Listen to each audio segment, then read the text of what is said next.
and Mr. Bottle, a tale well calculated to keep you in suspense.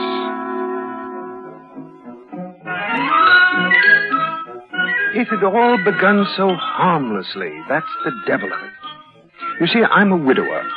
My daughter Diana was happily married, and I'd been living alone for the last 8 years. It wasn't exactly an ideal existence, but I wasn't unhappy either. There was my job with Fixton and Shrewsbury. I was a senior bookkeeper now. And, of course, at home, there was my garden. I remember it was a Sunday, and Diana had unexpectedly come by for a little visit. How do you like this one, dear? Isn't she lovely? Going to be champion this year. We might even take best in the show, this hybrid tea and I. I'm sure you will. Father, I came over because, well, George and I have been sort of discussing it lately about your retirement next year. Oh? We've been wondering if you've decided what you're going to do with yourself. Of course, you can always come and live with us, but... Oh, no, my dear, that's awfully good of you, but I wouldn't think of it. Two's company, you know. Besides, it just wouldn't seem natural, not having my garden. But you can't garden all the time, Father. And without your job to occupy you, well, you might find it getting a little bit lonely. What about a companion, Father? Marrying again. Marrying? Yes, you probably know a dozen eligible women if you'd let yourself think about it. Really, Diana? Who would want to marry me? Anybody would and be happy to. Will you think about it, Father? No reason on earth why you shouldn't. Well, I really don't know. If you want me to, I suppose it won't hurt to think about it. That's all. Sort of preparation for retirement. Remember, two's company. Diana was quite right. But marrying again... However, I promised Diana I'd at least think about it. I found myself still thinking as I walked down to my train the next morning. Morning, Mr. Bottle. Oh, Constable Wiggins. You won't be getting to the station down this street, Mr. Bottle. You're going the wrong way, sir. Wrong way? Why, so I am. First time I've seen you turn the wrong way in 15 years. Everything all right, sir? Nothing wrong with those lovely flowers of yours, I hope? Oh, no, it's nothing like that. There comes your train now, sir. Better hurry along. My train? Yes. Thank you, Constable. I rode into London, still dutifully thinking, and left the station walking my usual route to the office. Having done it every day for the last 25 years, the process was quite automatic. I was just crossing Shaftesbury Avenue when... Look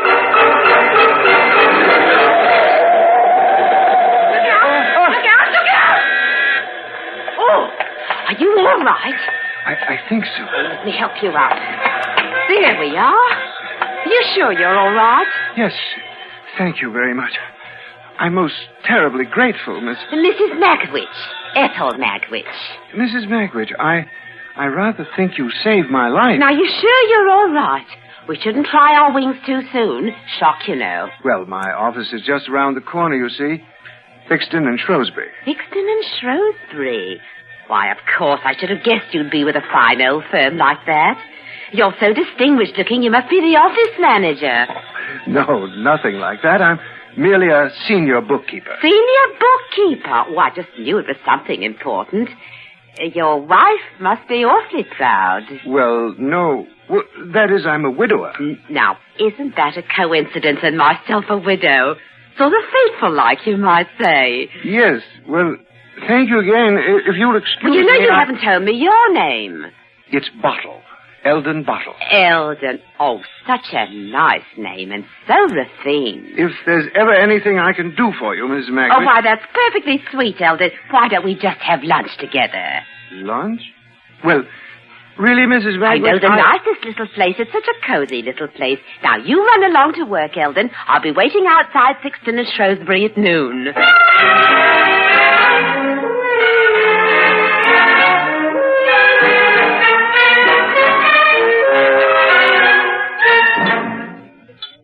Now, tell me all about yourself, Eldon. You've hardly said a word. Well, I don't think there's much to tell. Oh, now you're just being modest. But I can tell. There's a certain dash about you, Eldon. You're just imagining. What was the first thing I noticed? Of course, I certainly don't want to pry. You live here in the city? No, in Watford. Oh, in Watford. Oh, I do envy you living out there in the country, away from the dirt and the grime. It's just a bit of heaven. I know it. Yes, I find it quite pleasant. Oh, it's such a lonely life living alone in the city. You've no idea, Eldon. Ever since Mr. Mackwich passed on, it's been lonely, lonely, lonely. In fact, I wouldn't tell this to just anyone, but there's been times when I thought I'd do away with myself. Oh, I'm dreadfully sorry, Mrs. Magwitch. Yes, but I've hung on. Something inside kept saying, hang on, Ethel Magwitch. You're going to meet someone with a certain dash one day.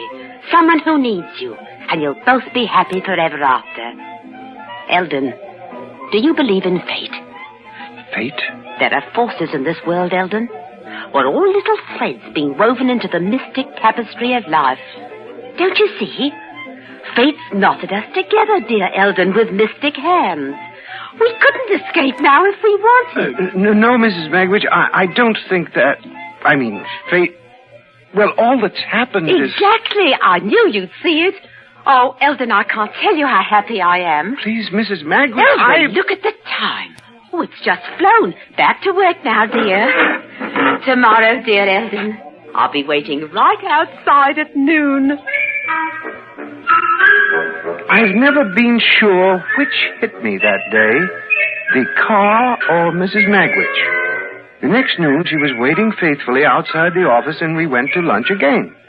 I knew perfectly well what she was aiming at, but she was like an express train bearing down on me, and I was powerless to get out of the way. The days that followed are quite hazy. I don't even recall proposing, but I must have some way or other, because suddenly we were married.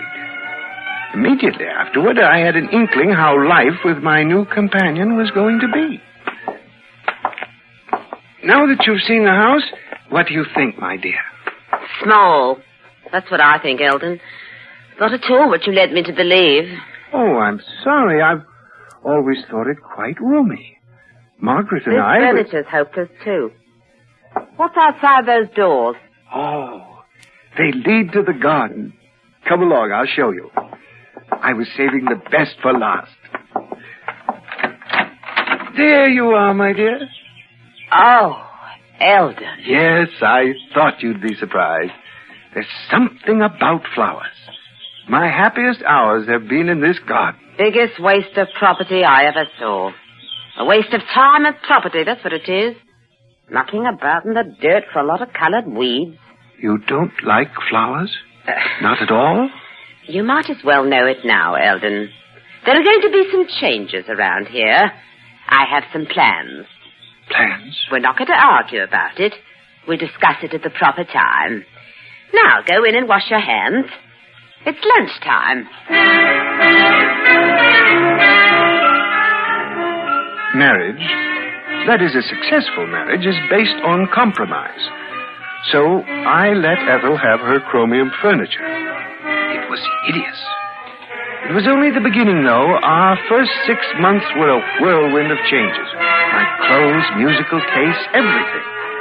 The only link left to my former home life was the garden.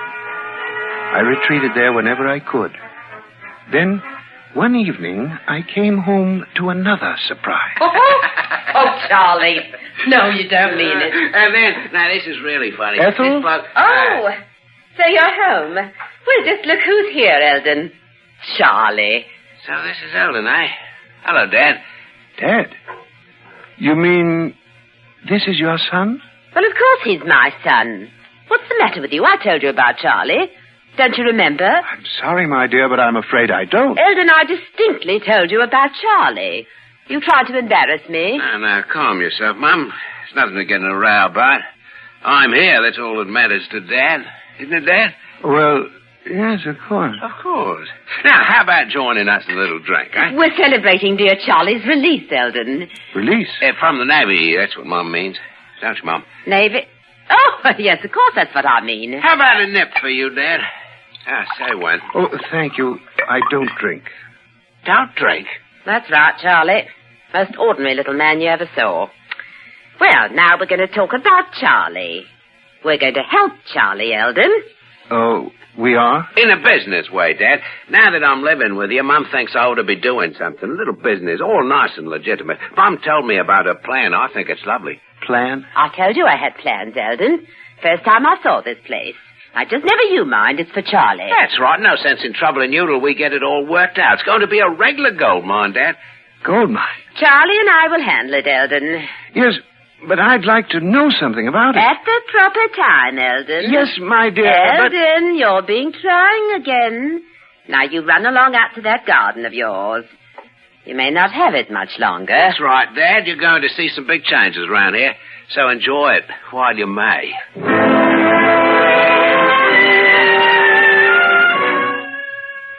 Now, I was a firm believer in compromise.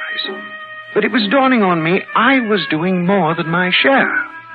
I resolved that whatever their cryptic plan, it was not going to include my garden. Since they refused to discuss it in my presence, I was forced to discover it in my own way. The opportunity came one evening a few days later as I was spraying my roses for insects. I loathe them, destructive little beasts. From the corner of my eye, I could see Ethel and her son by an open window in deep conversation. I moved toward the window carefully.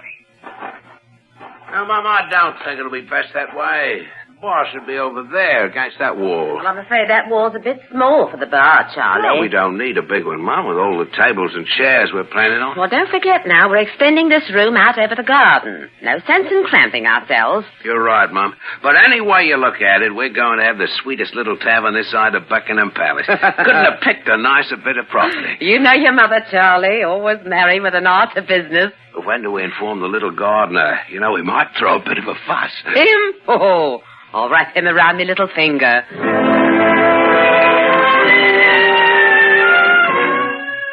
I couldn't believe my ears. There were only 2 words to describe my reaction. Something snapped. This monstrous express train of a woman that had crashed into my life was now aimed at my garden. Any feeling I might have had for her left me completely.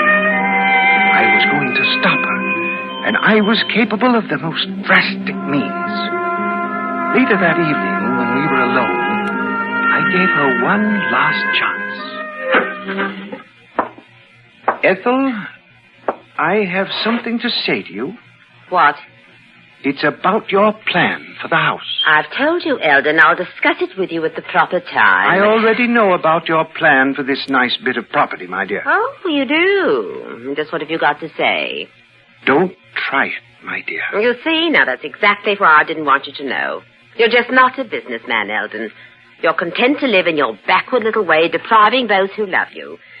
You're the kind that has to be shown, Eldon. I'll give you one chance, Ethel. Eldon, you're going to make me angry in a moment. Either you agree to a divorce immediately or... Divorce? I advise you to agree. You advise me to what? Do you or don't you?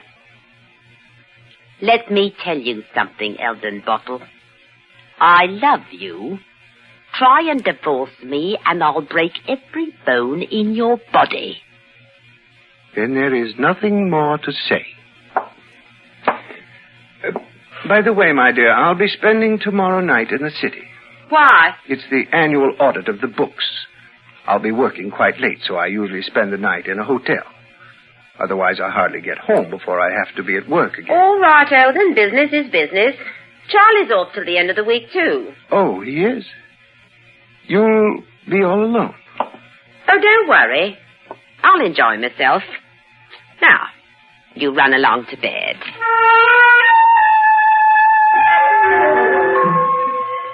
As I left the room, I turned to look at her, seeing her for exactly what she was. A monstrous female beetle perched on a chromium chair. It was only a matter of extermination. I awoke the next morning calm and resolute. I left the house carrying my small bag of overnight things. Lying on top was my pair of sharp-pointed garden shears. It was poetic in a way, but also just the sort of handy weapon an unknown housebreaker might grab up and use. As I neared the station, I made casually sure that Constable Wiggins noticed me. Morning, Mr. Bottle. Good morning, Constable. Lovely morning. Looks like you're going to spend a night out, Mr. Bottle. Oh, you mean my bag? Yes, it's my annual audit, you know. The one night I spend in London. Oh, don't tell me it's that time again already. The time certainly flies. Yes, doesn't it? Well, have a good night, sir. Thank you, Constable. I shall. The rest of my plan was simplicity itself. Proceeding to the office in my usual manner, I would immerse myself in the annual audit. At dinner time, I would check into a hotel, then return to the office and work until 9 p.m. Returning to the hotel, I would slip out the service entrance and go directly to the station. The train to Watford ran all night. With reasonable luck, I would be back in the hotel by 12. As I planned, I arrived in Watford at 10:05. There was a moon, but I cautiously kept to the side streets and made my way unseen. It was all working perfectly. I slipped into the garden and crept up to the garden door. Took the shears from my inside pocket. Who's there? Charlie? Who's there? Charlie? Who's in here? Eldon! What on earth? I thought you were staying in London. What's the meaning of this? You're not a human being, Ethel. You're an insect. And I'm going to destroy you. You're going to what? Put down those clippers this instant, Eldon. What do you think you're playing at? Jack the Ripper? They never caught Jack the Ripper. Did you know that, Ethel? I'll give you just 5 seconds. I'm sorry, my dear. Oh, Eldon, stop it. Why, you little beast. You tried to kill me. I'm going to, Ethel. You little beast. Drop those clippers. Drop it.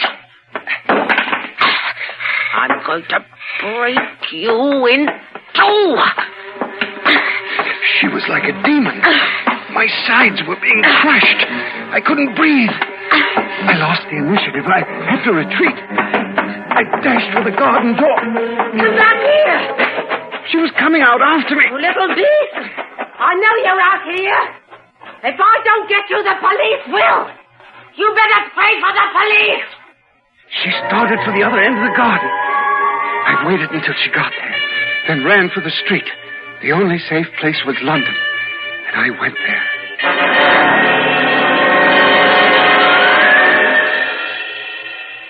It was hardly a surprise when I arrived at work the next morning and saw the police outside the building. It was useless to run, but I preferred giving myself up to Constable Wiggins. I went to a phone and called him. Oh, yes, Mr. Bottle, where are you? I've asked the London police to pick you up. I've just seen them outside the office. It won't be necessary. I'm returning to Watford on the next train. Don't worry. I'll come right to the station.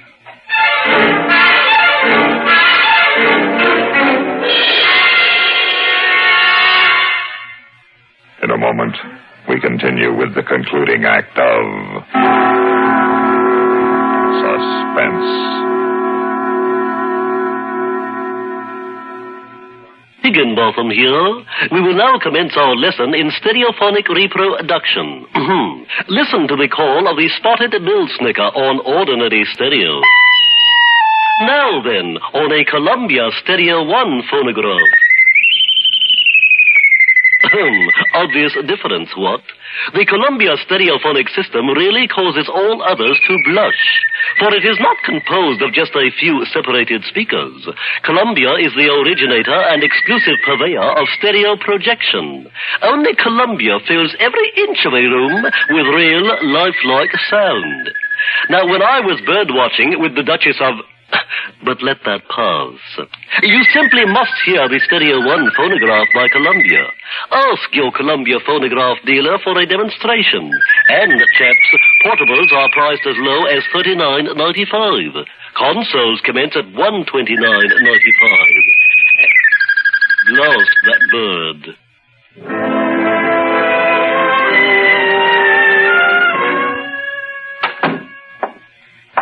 Sit down, Mr. Bottle. Oh, this pains me, sir, knowing you as long as I have.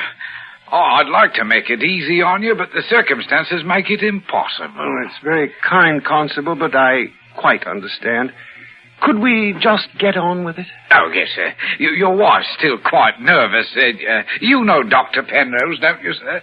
Hello, Mr. Bottle. Good morning, Doctor. You mean my wife's still here? Oh, yes, sir. Now, there are two things, Mr. Bottle. Maybe you'd better explain the medical part, Doctor. Well, Mr. Bottle, I'm sorry to tell you, but your wife has suffered a complete mental collapse. My wife? Yes, the medical name is paranoia. Specifically, she's suffering from a fixation that you were at home last night and attacked her with a pair of garden clippers. I'm afraid it's quite severe. Oh, no. You mean... You think? I know it's a shock, but there just isn't any other way of saying it, Mr. Bottle. Oh, she was just wild last night, Mr. Bottle. If I didn't know you was in London, I'd have half believed her. She's that sure of it. It's a good thing it happened here in Watford, where we all know you, sir. Says you came at her saying you were Jack the Ripper. Oh, she did? Yes, she's quite convinced of the fantasy. They always are, you know. Now, I don't like mentioning commitment, but I think you'll understand when you see her. See her? Do I have to? I think you should. This way, Mr. Bottle. We've had to keep her under restraint in one of the cells.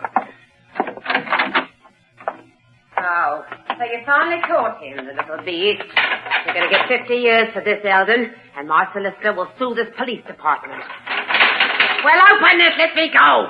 What are you waiting for? My dear, I'm so sorry. It just breaks my heart. Why, you nasty little muckworm. He came at me. Tell them, Eldon. Tell them. I think you'd better leave her now, Mr. Bottle. Yes. He came at me. He said he was Jack the Ripper. Let me out of here. I'll make him confess. I'll break him in two. He's Jack the Ripper.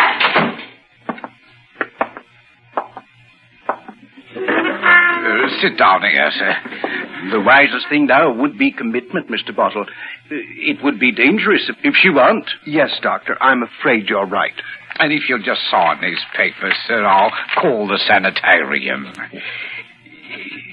It's fine. How long will it be before she's released? I don't think I can predict until another examination. Now, there is a second problem, Mr. Bottle, but I don't have to tell you now. Quite all right. Please do. Well, I've found a circular from the Liverpool police. It seems they want a certain Ethel Magwitch for bigamy. Bigamy? Oh, it seems she married two other chaps and did them out of their property. That's what the circular says, sir.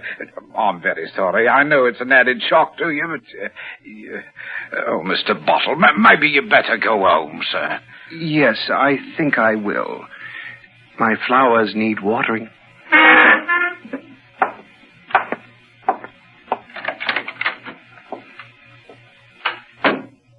Poor chap.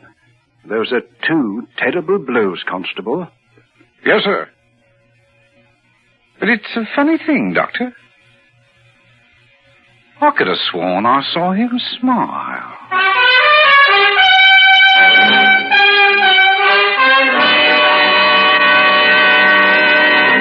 Suspense.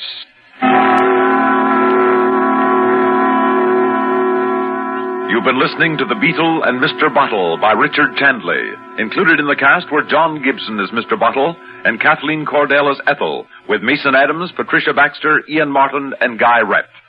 2 weeks from today, Room 202, another tale well calculated to keep you in suspense on CBS Radio.